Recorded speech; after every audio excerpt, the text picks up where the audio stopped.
네, 먼저 저희 회사 이름은 파일러, 말씀 주신 대로 파일러라고 하고요. AI 기술을 이용한 동영상 이해 기술이라는 걸 바탕으로 해서 브랜드 세이프티와 그 다음에 맥락 타겟팅을 바탕으로 한 저희 비디오 리스트들을 추천해주는 서비스들을 하고 있는 기업이라고 이해해 주시면 좋을 것 같습니다. 보통 다른 기업들은 일반화된 동영상 이해 기술이라던가 동영상 분석 같은 것들을 할 수 있는 기술들을 가지고 있지만 저희 입장에서는 광고에 좀 더 특화된 동영상 이해 기술을 가지고 있다고 볼 수가 있습니다. 브랜드 세이프티라는 게 사실 생소한 단어이고 개념이긴 한 것 같아요. 광고주들이 광고를 하는 가장 큰 이유는 본인들의 상품이라던가 또는 어떤 회사를 홍보하기 위한 주요 수단이라고 볼 수가 있는데, 본인들의 광고가 혐오적인 컨텐츠에 실린다던가 전쟁이 일어나고 있는 그 전쟁을 옹호하는 또는 그런 컨텐츠에 실리게 되면은 사실 브랜드를 노출시키는 데 있어서 오히려 더 리스크로 작용할 것이라고 생각을 합니다. 그렇기 때문에 그런 부분들을 적절하게 저희가 필터링하고 막아줌으로 인해서 광고주들의 광고를 통해서 훨씬 더 극대화된 효과를 얻을 수 있게끔 만들어준다면은 저희 비즈니스 모델이 잘 작동할 것이라고 생각을 하는 부분이고요. 저희가 지금 다루고 있는 이제 기준을 먼저 말씀을 드리면은 영상 단계에서의 선정성, 그 다음에 텍스트 단계에서 선정성을 먼저 이제 두 가지를 얘기할 수 있을 것 같고요. 종교적인 부분이라던가 정치적인 부분, 그다음에 썰이라던가 이슈, 그리고 혐오적인 부분, 우리나라와 관계없는 이제 해외 같은 예를 들면은 뭐 베트남어라던가 인도네시아어 같은 것들이 우리나라에서 소비되기가 좀 어려운 컨텐츠일 경우들이 있기 때문에 유해하다고 보면 좀 적절하지 않은 카테고리로 분류를 하고 있긴 합니다.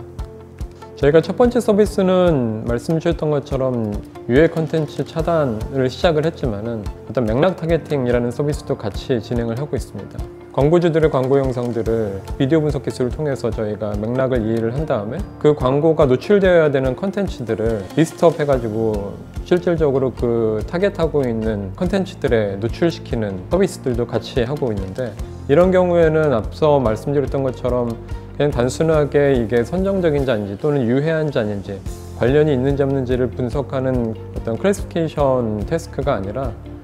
조금 더 리코멘데이션에 가까운 태스크들로 우리가 확장을 할 수 있을 거라고 생각을 하고 있습니다.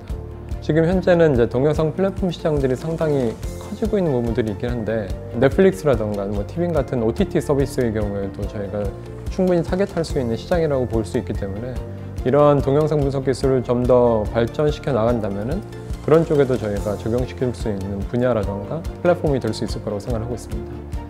사실 단순하게 기술만 가지고 있다고 그게 확장이 될 수 있다라고 자신 있게 말씀드리기는 어려울 수도 있을 것 같다는 생각이 들어요. 저희 동영상 이해 기술을 바탕으로 해가지고 OTT 업체라던가 이런 데서 가지고 있는 그들만이 가지고 있는 정보들이 같이 결합되어야지 훨씬 더 큰 그 광고 성과를 낼 수 있는 부분이 있다라고 보기 때문에 맥락 타겟팅이라던가 이런 서비스의 경우에는 실질적으로 동영상 이해 기술뿐만이 아니라 그 OTT 업체들 또는 동영상 스트리밍 업체들이 가지고 있는 광고 성과에 대한 데이터들도 같이 주어져야지 저희가 그런 확장이 가능할 수 있을 거라고 생각하고 있습니다.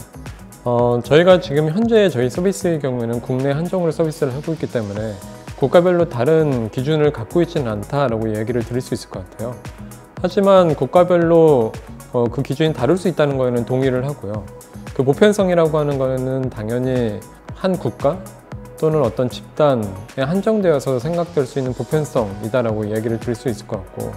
그렇다면은 우리가 다른 나라라던가 다른 집단에 대해서 그런 보편성을 갖게끔 만들 수 있느냐라고 질문을 줬을 때에는 저희가 가지고 있는 어떤 그 카테고리라고 하는 게 한 단어로 표현이 되다 보니까 마치 그냥 어떤 바운더리 하나만 딱 있는 것처럼 이해될 수 있을 것 같은데, 그렇지 않고 그 카테고리를 판별하기 위해서 저희가 내부적으로 세운 가이드라인이 존재합니다. 그 가이드라인은 그 서브 카테고리들로 여러 가지의 이제 가이드라인들을 가지고 있는 상태이고, 그 각각의 가이드라인들을 어떻게 만족시키고 있는지를 저희가 판별을 하고 나서 이게 얼마나 선정적인지 또는 얼마나 선정적이지 않은지, 얼마나 폭력적인지 이런 것들에 대한 구분을 할 수 있다고 볼 수 있을 것 같습니다. 일단 우리가 간단히 생각을 해봤을 때 구글 닥스라던가 이런 데에서 저장되는 그러니까 문서의 사이즈를 생각을 해보면은 뭐 적게는 수킬로바이트에서 많게는 아무리 커도 뭐 수메가 수십 메가 정도의 수준이라고 볼 수 있을 것 같아요. 그에 반해서 그것과 비슷한 수준의 우리가 이미지를 생각을 해보면은 보통은 수백 메가에서 또는 수 기가가 될 수 있는 부분들이 있다고 생각합니다. 그래서 텍스트나 이미지보다 비디오 사이즈 자체가 기본적으로 적게는 10배, 많게는 수백 배까지 커질 수 있는 부분이 있다 보니까 같은 양의 정보를 처리하기 위해서 차지하는 그 데이터의 양 자체를 우리가 분석하기 위해서는 훨씬 더 큰 컴퓨팅 리소스가 필요하다고 볼 수가 있을 것 같습니다. 근데 앞서 말씀드렸듯이 텍스트나 이미지에 비해서 비디오의 사이즈가 너무 크기 때문에 그걸 처리하기 위한 컴퓨팅 리소스가 크게 필요하다는 것은 말씀을 드렸고, 그런 컴퓨팅 리소스들을 감당하기 위해서는 B200과 같은 최신 하이 퍼포먼스 컴퓨팅이 필요하다고 저희는 생각하고 있습니다.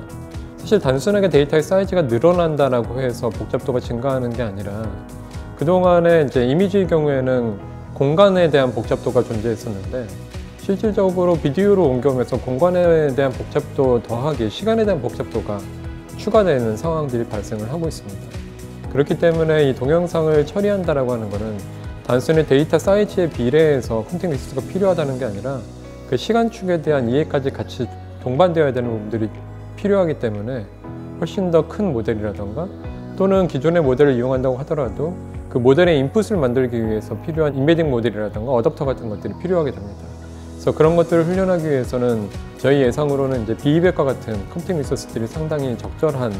리소스라고 생각을 하고 있고요. 그렇기 때문에 저희가 B200을 도입했다라고 이야기를 드릴 수 있을 것 같습니다. 국내에서 필요한 법적인 과제라는 게 사실은 저희 입장에서는 그 법적인 테두리를 좀 더 광고업자라던가 또는 동영상 스트리밍 해주는 플랫폼들이 어떻게 그 가이드를 잘 지킬 수 있을까를 도와주는 역할을 한다고 볼 수 있을 것 같아요. 그러니까 그런 측면에서 어떻게 보면 그런 법적인 테두리 또는 실질적으로 어떤 영상에 대한 가이드라인들을 정부에서 조금 더 스트릭트하게 그거를 관리를 하게 되는 상황이 발생했었을 때 오히려 저희 회사 같은 비즈니스 모델이 좀 더 잘 워킹할 수 있는 환경이 만들어진다고 생각을 하고 있습니다. 그래서 그런 부분에서는 어떻게 보면 법적인 테두리가 저희한테는 조금 더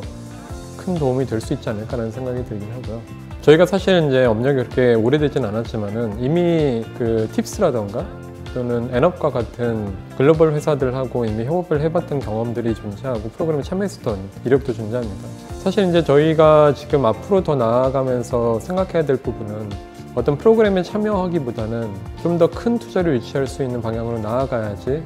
저희가 조금 더 원대하게 세우고 있는 비전을 실행할 수 있는 단계로 나아갈 수 있지 않을까라는 생각이 들고요. 그런 측면에서 글로벌로 진출하려고 하는 부분에 조금 더 힘을 주고 있다고 이야기를 드릴 수 있을 것 같습니다. 저희 B200을 이번에 도입한 만큼 어떻게 보면 정말 거대 모델을 제대로 한번 실행해 볼 수 있는, 그리고 그 안에서 개발해 볼 수 있는 어떤 기회를 가졌다라고 생각이 들고, 그걸 통해서 조금 더 저희 서비스 퀄리티를 올리는 게 하나의 목표가 될 수 있을 것 같다라고 이야기 드릴 것 같고, 다음 두 번째는 아까 해외 계획에 대해서 여쭤보셨는데 그 해외 계획에 대한 물꼬를 트는 게 두 번째 저희 목표라고 볼 수가 있을 것 같습니다. 그리고 실질적으로 올해 안에는 하루에 처리할 수 있는 영상의 개수가 100만 건 이상으로 늘어나는 게 저희의 가장 큰 목표라고 볼 수가 있을 것 같고요. 그러한 목표들이 달성이 된다면 기술의 개발이 비즈니스 성장과 같이 온라인될 수 있다고 보기 때문에 그 부분이 저희 내부적으로 생각하고 있는 어떤 개발적인 측면에서의 가장 큰 목표라고 볼 수 있을 것 같습니다.